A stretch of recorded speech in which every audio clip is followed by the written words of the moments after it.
Well, we're in the winter of 1734. Just looking at the technology tree, seeing what we can do. It should be quite a quick turn really, because we've got nothing to spend.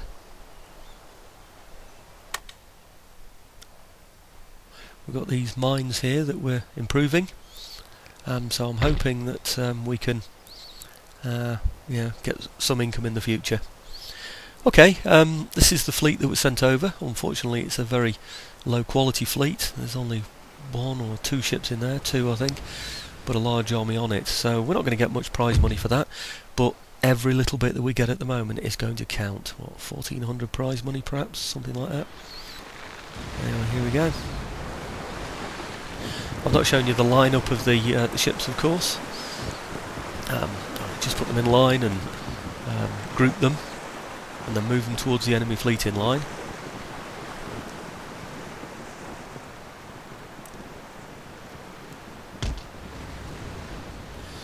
Okay, he's got the first shot in. Doesn't matter.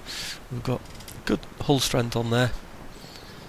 And what we want to do is get closer. Notice how quick he's going. That's very fast for what looks like a brig rather than a sloop. Not sure actually, but remember I said he's further forward than I am in terms of technology. Well, he's got copper bottoms, which means he can turn quicker in order to fire, and he can move quicker as well to gain an advantage. But one broadside for one of my big boys, and he's dead in the water. Okay, this is Empire Total War United Provinces. This is video 131, and we're looking to eliminate the threat to French and Dutch Guyana. If we'd have left it weak, it would have attacked this part. I have very few armies here, and I have no fortresses. And the Marathas are definitely on the up at the moment. They've been allowed to get really quite powerful. So what that means is routing, of course. I've mentioned this before. He's not going to get away with that one. All hope is now lost for him. What we don't want is routing ships, because they'll rout with their army on them, thank you very much, and I'll get no prize money. So, I know I've said this 100 times before, but whatever you do, don't click that end battle now button. Carry on to the end. He can't get away, you've got him, so great shot from well, hull to stern on that occasion, until he surrenders.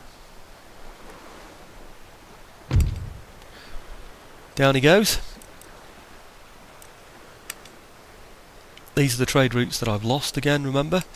I just had a look at the overall income plus the trade routes, and then of course there's that little bit of income I've just got from there. I need to hold on to that, you see, just in case this Savoyard block of Marseille continues. Have a look at the ministers. Always another way to improve your wealth, to increase repression in the regions, increase happiness, or to increase the amount of taxes that are levied, whatever. It's always worth looking at the ministers. See if that will improve the situation a little. I could have disbanded troops when he attacked Marseille, done it that way. I've chosen not to do that. I want to try and weather this storm without doing that. I'm hoping that by blocking my port down in Marseille, he's also blocking trade to other nations from me, and that those nations will come in and help and perhaps defeat that fleet down in Marseille. What I don't want to do is leave the English Channel. I've got a large fleet up there. They're the only ones that can get him down there. And here's his army that's coming up. That's all he's got in it. 3 full infantry units. I've checked the technology tree, and he seems to have the same technologies as me, which means that he's got the fire by rank and he's got the socket bayonet, of course. How on earth he's got those, I don't know, because he has no school or university that he can recruit from. That he can research in. And also, because he's got that, he has no gentleman. And with no gentleman, it means that he can't steal from other people's schools and universities. There's something built into the game for the minor nations that say that they tend to keep track on average of the nations around them. How on earth they've managed to get to my level of technology, I just don't know. But anyway, there you go. Grumble, grumble. I'm just looking now at the troops that we've got available to help France, or to head off this army that's heading up towards France. He doesn't seem interested in attacking Marseille, but just in case he does turn back and attack Marseille, I need an army that can defeat him out of there. Because if something does come and help me and attacks that fleet at Marseille, I still then have an army that's damaged the port enough for me no longer to gain an income. I'm moving these troops into Madrid. I'm doing that on purpose. I don't want Madrid to be a good target for him. So I'm driving him up towards the weaker area, which is Paris. Remember I said before, if you leave an area weak, he's likely to attack it. So if I keep that weak, I'll drive him up towards Paris, where I've got some strong armies that are there as a buffer against Württemberg and Westphalia. I know they seem okay at the moment, but they can become quite aggressive, and of course Bavaria and those areas up there, and the Austrians are now on the border as well, because in fact they wiped out Württemberg, didn't they? So they now control the area of Württemberg which borders on me, so they are quite a big power. So I've kept some armies up there in fortresses to defend.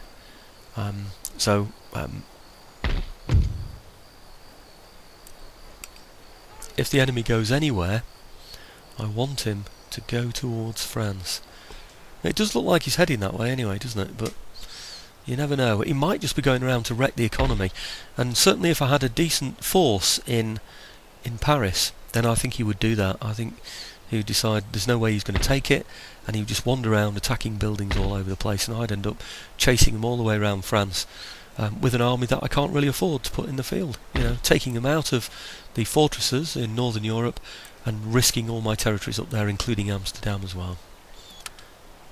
You see my minister from the Dutch Reformed Church is still doing his work up there. That's to sort of pacify the population up there, so that it's easier to settle. I need less troops. Not a lot to do this turn, I'm afraid, because we haven't got any money. Basically, it's as simple as that. And this is the winter of 1734. Okay, just move these troops down towards that invading army, that Savoyard army, so that we've got something to take him if he does decide to go for the buildings. I don't suppose he's going to attack me. I suppose there's a possibility he might go down to Marseille, but if he does, I should be able to reach him next turn. We have got the cadence marching, which he's got as well, by the way. So I don't know why I'm looking at these troops again. I can't move them again now, but gives me an idea how long it's going to take, just one turn, to get to Marseille, and the troops above as well. So if he does go down to Marseille, we will be able to take him down there. How on earth we're going to repair the fort, I really don't know, with no money. Here we are over in the Indian Ocean, on the cusp really of the Arabian Sea. This is my fleet that's raiding his trade route. The only source of income at the moment that's keeping me away from bankruptcy. But if you remember, there was a large navy, a large Maratha navy, that was heading up through the Straits of Madagascar towards this way. So I suspect what he's going to do with that is attack one of my ports that don't even have armies in them, on the Indian coastline, or he could even go straight for Ceylon.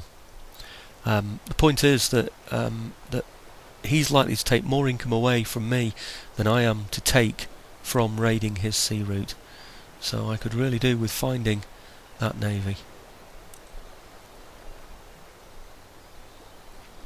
He could be anywhere. The fog of war to the west is quite dense.